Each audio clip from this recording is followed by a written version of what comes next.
والطاء والدال وتا منه ومن عليا الثنايا والصفي مستكن منه ومن فوق الثنايا السفلى والضاء والذال وسال العليا من طرفيهما ومن بطن الشفح فالفا مع أطراف الثنايا المشرفة للشفتين الواو باء ميم وغنة مخرجها الخيشوم.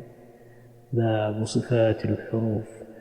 صفاتها جهر ورخ مستفل منفتح مصمتة والضد قل